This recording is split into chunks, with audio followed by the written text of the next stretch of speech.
Au nom d'Allah, le tout clément, le tout miséricordieux. L'heure approche où les hommes auront à rendre compte de leurs actions, mais ils s'en détournent, distraits. Il ne leur parvient aucun rappel récent de leur Seigneur, qu'ils n'écoutent en plaisantant et le cœur distrait. Ceux qui ont commis des injustices se disent en secret: est-ce là autre chose qu'un être humain comme vous? Allez-vous donc croire à la magie alors que vous voyez bien de quoi il s'agit? Il dit: mon Seigneur sait tout ce qui se dit dans le ciel et sur terre. Il entend tout et il est l'omniscient. Ils dirent alors: ce ne sont là que songes confus. Ou peut-être l'a-t-il inventé lui-même. Peut-être même est-ce un poète. Qu'il nous apporte donc un signe, comme en ont apporté les premiers envoyés. Aucune cité n'avait cru de celle-là que nous avons fait périr. Ceux-ci vont-ils donc croire?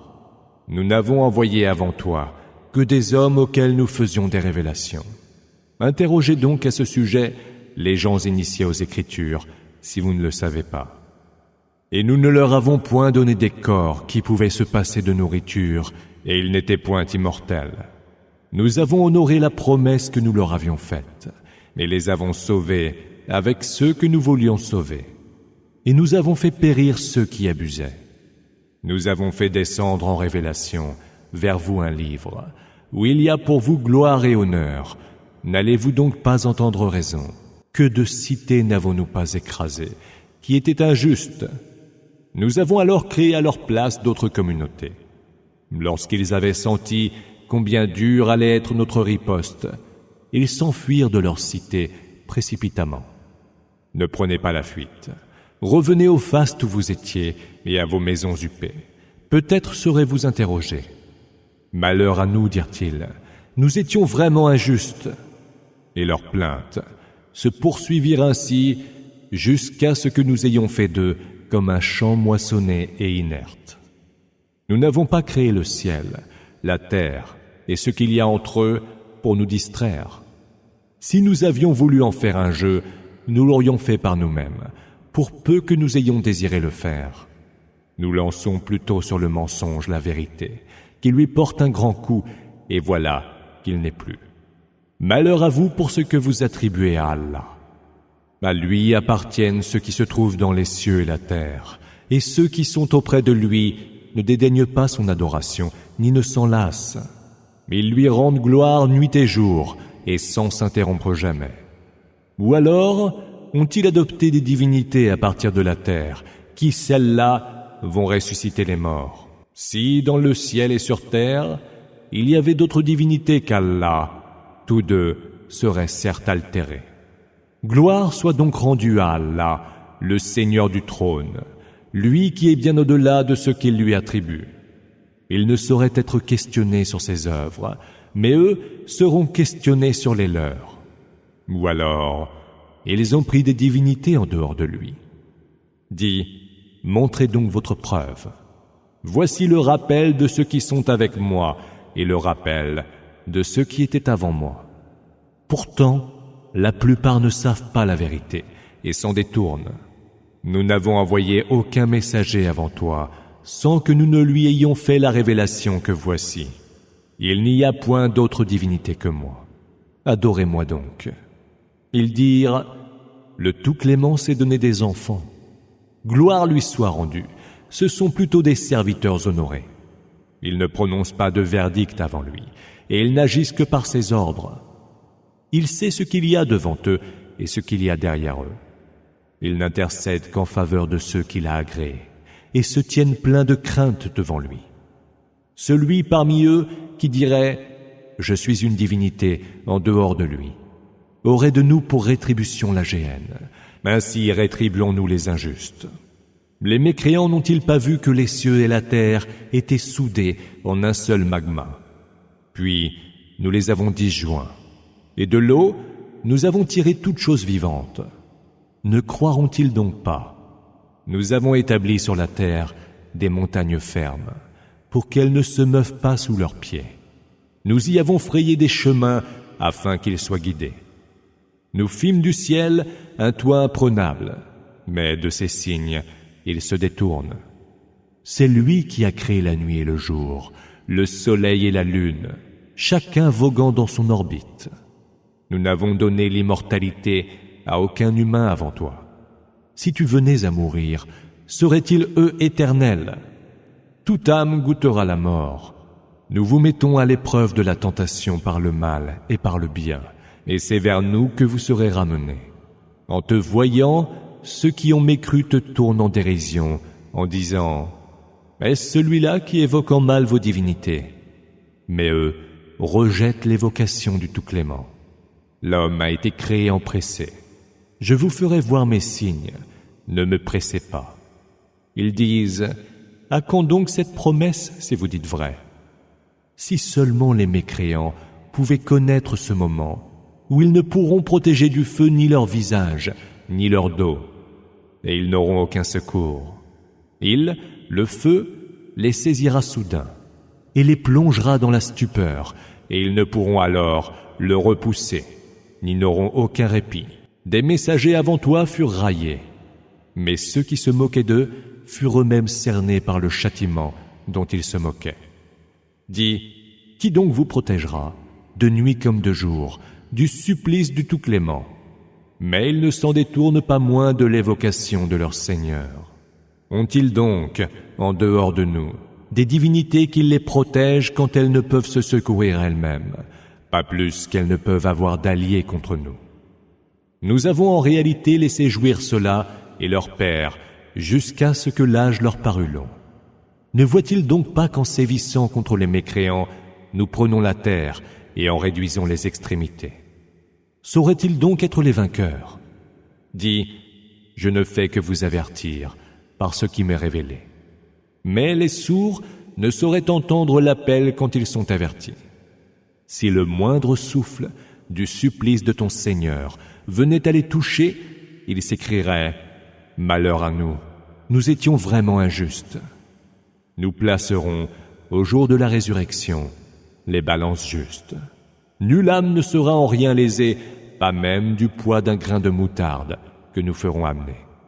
Et nous suffirons pour dresser les comptes. Nous apportâmes à Moïse et à Aaron le discernement, Al-Furqan, lumière et rappel pour ceux qui sont pieux, qui craignent leur Seigneur sans le voir et sans ostentation, et qui s'angoissent au souvenir de l'heure. Voici un rappel béni que nous avons fait descendre en révélation. Le nierez-vous donc? Auparavant, nous avions engagé Abraham sur la voie droite. Nous le connaissions parfaitement. Il dit à son père et à son peuple, « Qu'est-ce donc que ces statues auxquelles vous montrez tant de dévotion? » « Nous avons trouvé nos pères qui les adoraient avant nous, répondirent-ils. « Vous étiez donc, vous et vos pères, dans un égarement évident, fit-il observer. « Es-tu venu nous apporter la vérité, dirent-ils, ou es-tu en train de plaisanter? » Votre Seigneur, répliqua-t-il, est le Seigneur des cieux et de la terre, qu'il les a créés de rien. Je suis de ceux qui peuvent en témoigner. Par Allah, j'userai d'un stratagème contre vos idoles, quand vous aurez le dos tourné. Il les réduisit en morceaux, sauf l'idole la plus grande, pour qu'ils reviennent vers elle. Ils dirent, « Qui donc a fait cela de nos divinités? Ce doit être quelqu'un d'injuste. » D'autres dirent, « Nous avons entendu en médire un jeune homme, nommé Abraham. » « Qu'on l'amène, s'écrièrent les premiers, et que les gens puissent le voir de leurs yeux et en être témoins. « Est-ce toi qui as fait cela à nos divinités, Abraham ?» lui demandèrent-ils. « Non, c'est la plus grande d'entre elles qui l'a fait. Interrogez-les donc, si tant est qu'elles puissent vous répondre. » Se blâmant les uns les autres, ils se dirent « C'est peut-être vous qui êtes injustes. » Puis, baissant la tête à court d'arguments, ils dirent « Tu sais bien que celle-ci ne parle pas. Adorez-vous, dit-il, en dehors d'Allah, ce qui ne peut en rien vous être utile ou nuisible. Fi de vous tous et de ce que vous adorez en dehors d'Allah. Entendrez-vous jamais raison? » Ils s'écrièrent alors, « Brûlez-le, vengez vos divinités, si vous voulez vraiment faire quelque chose. » Nous dîmes alors, « Ô feu, sois fraîcheur et salut sur Abraham. » Ils avaient comploté pour le perdre, mais nous fîmes d'eux les plus grands perdants. Nous le sauvâmes, ainsi que Lot, et les conduisîmes vers la terre que nous avons bénie, pour tous les êtres de l'univers. Nous lui fîmes don d'Isaac, et lui ajoutâmes Jacob, dont nous fîmes des hommes vertueux. Nous en fîmes des chefs qui guidaient vers la voie droite par nos ordres. Nous leur inspirâmes de faire le bien, d'observer la salate et de s'acquitter de la zakat. Ils étaient nos adorateurs. Quant à Lot, nous lui accordâmes sagesse et science, et nous le sauvâmes de la cité qui commettait des turpitudes. Ils étaient vraiment des gens mauvais, des vicieux. Nous le reçûmes dans notre miséricorde, lui qui était du nombre des vertueux. Et Noé, qui nous avait invoqués avant cela, et que nous exaucâmes en le délivrant, lui et sa famille, du grand désarroi. Nous l'appuyâmes contre les gens qui avaient osé démentir nos signes, des gens mauvais que nous noyâmes jusqu'au dernier. Et David et Salomon, qui devaient juger un litige au sujet d'un champ ravagé par les moutons d'une peuplade étrangère venue y paître de nuit. Nous étions témoins de leur jugement. Nous inspirâmes à Salomon le verdict à propos de ce différend, et nous accordâmes à chacun sagesse et science. Nous assujettîmes les montagnes et les oiseaux à nous rendre gloire avec David. Et tout cela, c'est nous qui l'avons fait. Nous initiâmes David à l'art de fabriquer des cuirasses pour vous protéger dans vos combats.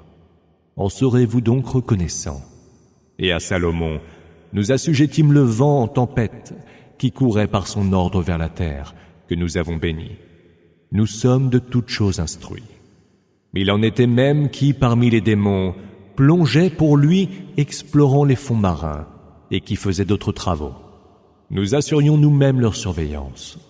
Puis évoque Job, qui supplia son Seigneur. Le mal m'a atteint, et tu es le plus miséricordieux des miséricordieux.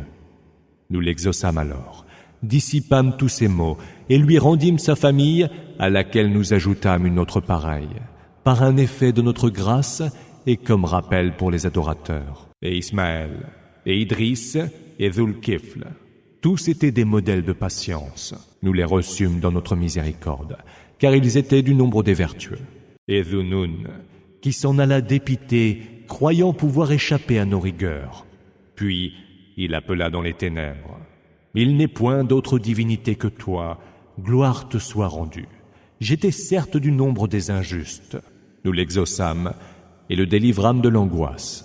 Ainsi, délivrons-nous les croyants.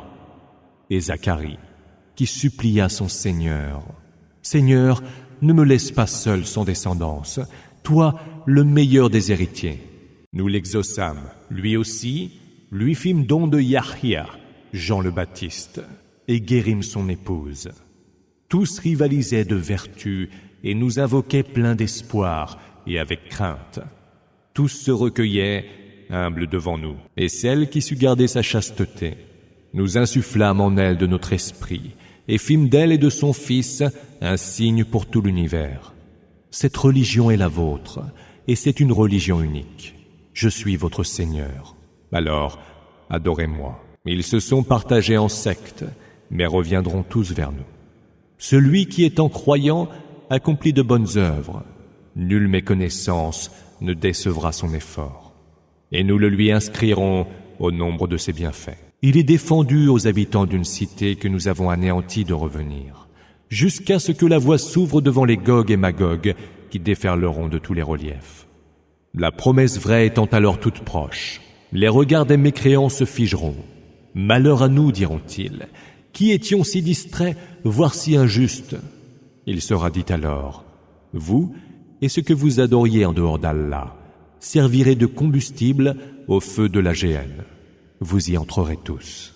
Si celle-ci était de réelle divinité, elle n'y entrerait pas. Tous y resteront pour l'éternité. Ils y feront entendre des râles sibilants, mais eux n'entendront rien. Ceux à qui était déjà promise notre plus belle récompense, ceux-là en seront tenus éloignés. Ils n'entendront pas ces sifflements et jouiront éternellement de tout ce dont ils auront envie. Le grand effroi ne les inquiétera point.